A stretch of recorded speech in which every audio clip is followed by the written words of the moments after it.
Hi, today I'm announcing my comeback to BookTube, what my future plans are going to be, and we're going to go ahead and start with my first video. So basically, I took a bunch of time off, about a year and a half, 2 years, whatever, nobody's counting. Um, anyway, I started a new career as a high school English teacher. It was a little insane. I had a weird amount of stuff going on in my life, so I went on hiatus basically. Not that that's way too official for what happened. I stopped making videos for like the 10 people who watch them. Um, However, my favorite viewer still watches, and that's all that matters. But anyway, I've decided now that I have kind of wrapped my head around what I'm doing, I feel a lot more comfortable, and I have some extra free time. I want to come back and start making videos more frequently. This just happens to coincide with kind of me deciding to dive deep into a particular author's bibliography and trying to get as much of it under my belt as I can over the next couple months, probably to the end of January or February, and then I'll take a break. Um, so it's also a popular author, so maybe that's cool. Anyway, I'm going to be looking at Stephen King's works. I've already read several. I have several that I just finished in the month of October because that's the perfect month to read Stephen King. And I have a few more that I'll be reading, and plus I'll be ordering a couple more for the new year. Anyway, so you're going to see a lot of Stephen King reviews. I'll go into different things. I'm going to change up the format a little bit. I think I found something I like better. So it's a consistent format, so I'm addressing some similar things. Another thing is that my name has always been Books and Beer. I love beer as much as I love books, and so I want to just be true to my own name. So today, I am working on a Tank 7 farmhouse ale from Boulevard Brewing Company, which is out of Kansas City, Missouri, technically. The gross side. Come at me. Anyway, yeah, Boulevard's a great place. I've been there a few times. It's a great brick building. They do a lot of good beers. This is my favorite. It's a strong 8.7%, 8.5, something like that. It's a strong farmhouse ale, 8.5, yeah. It's not too bitter, but it's great. It's perfect for pairing with a book and just getting real relaxed and hanging out. I do not live in Kansas City, but I have visited several times, and every time I do, I make a point of stopping at Boulevard. And apparently, they're big enough that I can find Tank 7 at my local Target.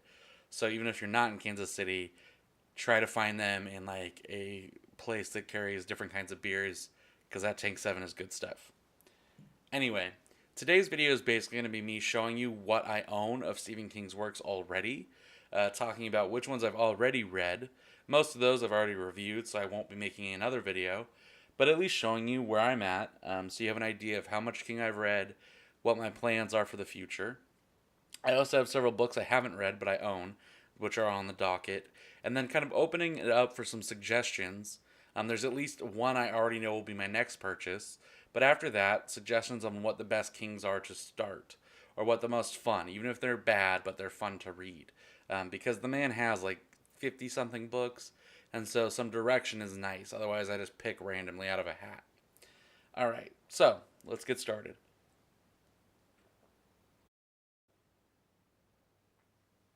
Beers first. Alright, so I always thought Stephen King was kind of a hack. I was a really pretentious asshole. Pretty much up until my last couple years of college, where I started to broaden my mind and realize there's a lot of different ways to skin a cat. So, one of the things that really changed my mind on King specifically was a creative writing class I took towards the end of my degree, where the professor was really, really passionate. She was a really smart lady.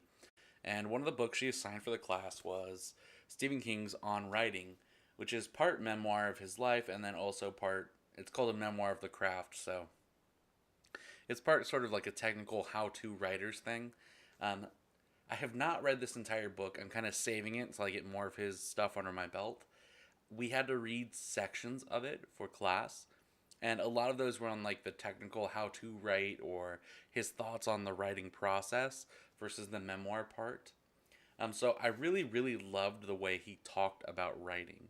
And as someone who really, really loves literature, and I love good writing, even if I have a hard time producing it myself, It was really cool to hear him talk about it, and his love of writing and reading just comes through. And I think that's what makes me love him so much. So anyway, I'm really excited to read this. I'll be doing a review when I do finish it, but this is probably going to be towards the end of my King run, just because I want to have a lot of context as he talks, and I don't want him to spoil anything for me. From there, I was so impressed with how he talked about writing that I picked up his first novel, Carrie. This is still one of my favorite King books. I think the novels where he keeps it short and sweet are some of his best because he doesn't give himself a chance to get carried away or to get stuck in a story or anything like that, which happens, I think, in some of his longer stuff. It doesn't give you a chance to get overly bored. But I was really impressed when I read Carrie, which cemented to me, I guess I was an idiot, which was a good life lesson. Um, but yeah, I really like this one. I liked how he used news clippings, other things to kind of bring you into the story. I really loved the story. I loved a lot of the characters. It's such a tragedy. I recommend Carrie to a lot of people, and I think it gets overlooked a lot of the time. Just because it is his first, it's short, it doesn't stand out as much as some of the other really well known ones that we're going to talk about, but I really love it. From there, for that same creative writing class, we had to choose a genre to attempt to write a couple chapters of a novel in. And so I picked horror, mostly because on the reading list for that was another Stephen King book, and I wanted to just indulge my obsession. And so The Shining was my next Stephen King. I adore this book. I absolutely love it. I love the relationship between Danny and Jack. Not that it's good, but I love the way King examines father-son relationships, especially as someone who I'm sure loves and adores his kids, but who has suffered with addiction and how that could cloud your judgment. I really enjoyed too the way that it's a slow descent into kind of like madness or moral bankruptcy, but ultimately there's a redeeming quality at the end, which is part of the reason why when I watched Kubrick's version after reading the book, I really didn't like it because I thought the most central thing, the thing that really makes The Shining special, is not all the spooky shit. It's that redemption story, that father son, that love, that familial love that can bring people together even in the worst of times. And I think Kubrick's thing like totally just leaves that in the dust, and I think to its detriment. Although I know I'm in the minority on that, so whatever, I don't care. The next book I read was to jump back and read Salem's Lot, which I'm not sure if I reviewed, but if I haven't, I will because it is really good. It definitely stood out to me as being way bleaker than the other two that I had read at that point. It still stands out as being one of his bleaker books. I mean, the ending is kind of like a downer for a lot of it. I also thought it was really interesting to see him starting to play around with this idea of evil forces or actions imprinting on a place that you then see fully explored in The Shining, his next novel. So it was interesting to read them in reverse order, to see the idea fully realized, and then to see kind of like the seeds of that idea. At least that's my interpretation of it. Um, but anyway, I thought that was really cool. I really like Salem's Lot. From there, I went ahead and jumped to probably one of the big fish in the King bibliography, The Stand. I got the complete and uncut edition, um, and I have reviewed this book, so you can go watch that review. I liked it. I did not love it. I don't think it's his masterpiece, and I know I'm in the minority on that. And again, I don't care. I think it is a little bloated, especially this uncut edition. There are stuff that he cut and later he put back in, and he should have left out because it's unnecessary. Um, there are a lot of characters that are very memorable that I liked. There is this one horrific scene, so if you haven't read it, don't spoil it for yourself because it's really a gut punch. There's a lot of cool stuff, but the ending I thought was bullshit. And I'll go on the record, and I'm sure there are people who are going to hate me for that, but I thought it was horseshit, and I still do. And come at me, bro. From there, I took kind of a break reading Stephen King for a while, Not because I disliked The Stand so much or anything. It was just I started reading other stuff. I got busy. I was doing all sorts of things. Then the It movie came out, and I had seen the miniseries as a kid, and I was terrified of Tim Curry's Pennywise, and clowns in general as a kid. And then I went and saw It by myself and was scared again. And I really liked that movie. But what struck me about that movie wasn't just the horror, because I don't like horror movies. It was that it was scary without just jump scares, but also the coming of age story and the interactions between the kids. So I went out and I got that, which is another big fat, I mean, look at that. Big fat old boy that Stephen King produced. And I really enjoyed it. I liked flipping back and forth between the perspectives. I really enjoyed the idea of Pennywise. I enjoyed messing around with some of my friends about what Pennywise would look like for a lot of adults, like unfilled out forms for life insurance, or like defaulting on a bank loan personified. But yeah, I really enjoyed the book. There is some weird stuff in it that didn't age well, and even King, I think, is like, ooh. But a lot of it's really cool. I like the cosmic turtle, all that weirdness. It's definitely where you start to like see these really, really bizarre ideas coming out, and this unified kind of unified universe. That's right, I got a degree. Anyway, that was the last King I had read for a while. I think I read that in April or something of this year, and then I didn't read anything else of his until October, where I picked up, well, I had picked up, but I just hadn't read Doctor Sleep, which is a sequel to The Shining. I really love Doctor Sleep. I really liked a lot of the characters. I thought it was well paced. I thought it was exciting. I really was great to see a follow up to Danny that felt like its own story completely in its own right. Um, Although I did talk to somebody and we talked about how, like, without it having those ties to The Shining, it wouldn't have felt quite so standoutish. But because I have such a love for The Shining, all the little tie-ins to that kind of reawaken some of those feelings. So maybe that's why I love it so much. It is its own story very much, although there are a lot of ways that it spirals right back around The Shining and The Overlook, which are both interesting and kind of like unnecessary. But as a fan, I don't care. I'm a fanboy, whatever. I liked it. So you'll be getting a full video on that. As I was reading that, I talked to Amy from the Dusty Bookshelf, and her recommendation was a Richard Bachman book, which, if you don't know, is a pseudonym that King used for a while, so that he could pump out more crap in a year. Not crap, more stuff. Okay, but anyway, The Long Walk. I had never heard of The Long Walk, ever. And she suggested it, and I listen to all of her suggestions because she's a genius. If you don't watch her channel, you're a moron. Go do that. I don't know why I'm so grumpy in this video. Anyway, it's a really, really good book, and I think it needs more representation in all these lists and things, because I never see it mentioned. But it's short and sweet, again, where he's not getting this chance to bloat his story or to get carried away with anything. He's having to kind of follow those beats.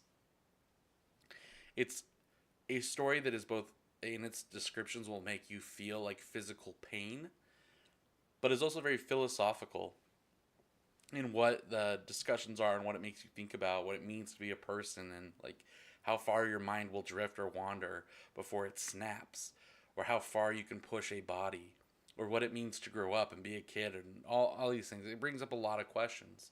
This would be a really good book for a book club. But anyway, highly recommend The Long Walk. I'll be doing a video on that as well.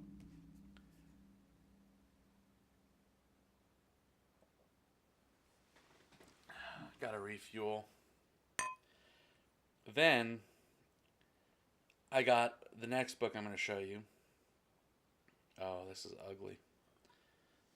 That's a professional pour, ladies and gentlemen. I can do this. I pour all the time. No ridiculous head. But as soon as I turn a camera on, it's all over. Anyway. The next book I got because, one, I know it's really popular, this series, within King's work. And two, because I used to go to a weekly bar trivia contest with a couple of friends, and most weeks they would have a literature category or book category.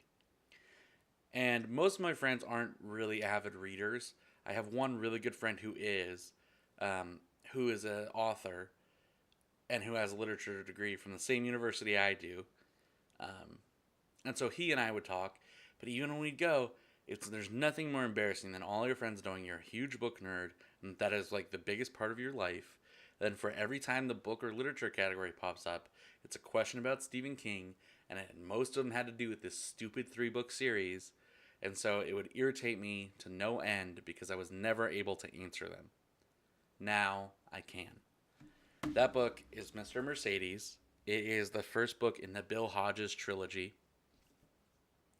It's sort of King stepping out from horror, although there are definitely horrific aspects to it, and dealing with like crime drama thriller type stuff. It's kind of a love it or hate it thing. A lot of people love it. A lot of people think it's dumb. There are 3 books in the series. I have read the first one. I plan on reading the others, especially now, and we'll get to it in a second. I'm getting ahead of myself. But anyway, there will be a review for that. We'll be talking about Bill Hodges. But yeah, I read that. Very quick read. I thought it was well paced. There are some issues, but we'll get into that later. Then I got excited and I bought some more King for myself. It had been a while since I'd bought any of his stuff. I had the other 2 from much earlier in the year. I just hadn't gotten to them yet. And so I treated myself at the end of the month. I got a paycheck and I was like, I'm buying a bunch of stuff. So I bought a bunch of King stuff and then it came in the mail. And I started with his newest work, which is Elevation.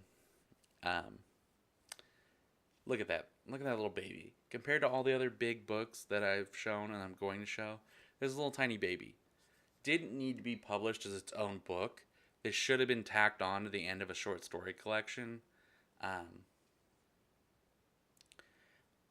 Well, I'll review it. But anyway, it's so forgettable that earlier I filmed this and I messed it up, so I had to redo it. But in that review, right after saying I had read this and finishing, I then immediately forgot that I had read this. Like, I forgot to re-mention it later in the video. That's how forgettable it is.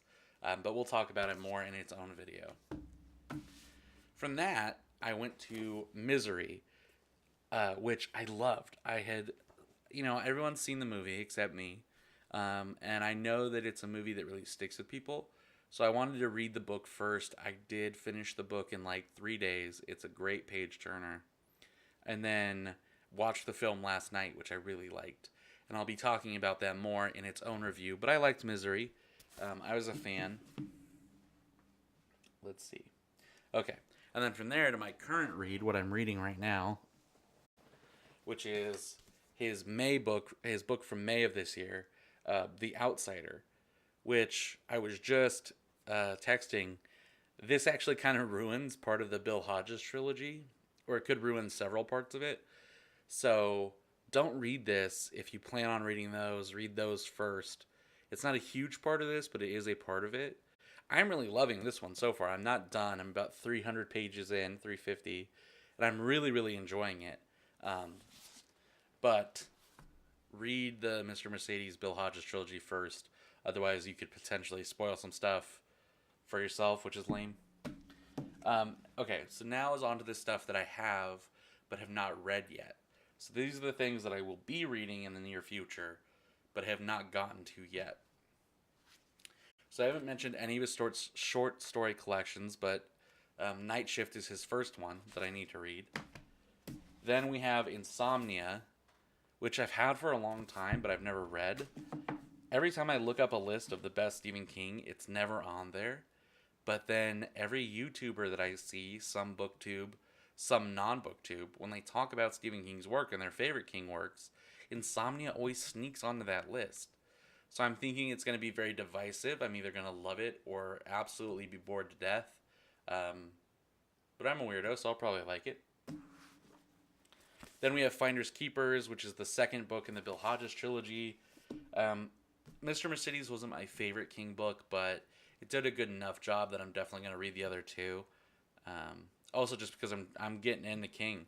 Good, bad, Dreamcatchers to The Shining, I'm getting into it. Then I bought Needful Things, so I'll be reading that. Mostly because I've seen it parodied so many times, especially like Rick and Morty, things like that, that I thought it's time to read the actual story. It is another big one. I didn't expect it to be so large, but we'll get into that. I'll give that a shot. And then my last King that I own is going to be Sleeping Beauties, which is a book from last year, 2 years ago. I don't know, fairly recently, where he wrote it with his son Owen. So I'll be reading that one as well. I got it as part of the Book of the Month Club, which I am a member of. So it was a hardcover for like $10, so why not? Yeah, anyway, those are my planned reads. The only other King book that I know for sure I'll be buying next is 11/22/63 or whatever it is. Because, again, highly recommended by Amy from the Dusty Bookshelf, and she knows what she's talking about. Never been steered wrong by her. So that's going to be the next one I get and read. Um, but after that, I want to get through some more. I want to get into what other people think. Oh, you know what? I keep forgetting I own this, but I have Through the Eyes of the Dragon, which is a King book that's fantasy, and it's in the other room in a different bookshelf. But I do own a copy. I own several. I have a little library in my classroom, and I think there's 2 copies of it in there. So I don't have it on me, and I'm not going to go walk because I don't want to edit it out, but I do have that as well. Um, and before people jump down my throat with the Dark Tower series, I'm going to get there. That's on the list. That probably won't be before February when I take my King break, but I want to read them all together. And so that's going to be like later next year, like during the summer or something. But other than the Dark Tower, if you have any suggestions for King books that I haven't already mentioned, please put them in the comments down below. Let me know what I should be reading, even if it's because it's so bad it's good. Because I know there was a point where King was like, I think the Dreamcatchers is what he wrote when he was like super high on pain medication, and he like barely remembers doing it. Or Cujo, which I technically read when I was like 13, but he was so high doing that he doesn't remember doing it. I want to read some of those as well. But throw down some suggestions. Let me know what your thoughts are. If you have any thoughts about any of this, let me know. Let's have a conversation down the bottom. If you have any suggestions for what you want to see on the channel, also let me know. I really want to get back into this and like make it a regular thing. As always, now, starting today, cheers, enjoy your reading, have a great day.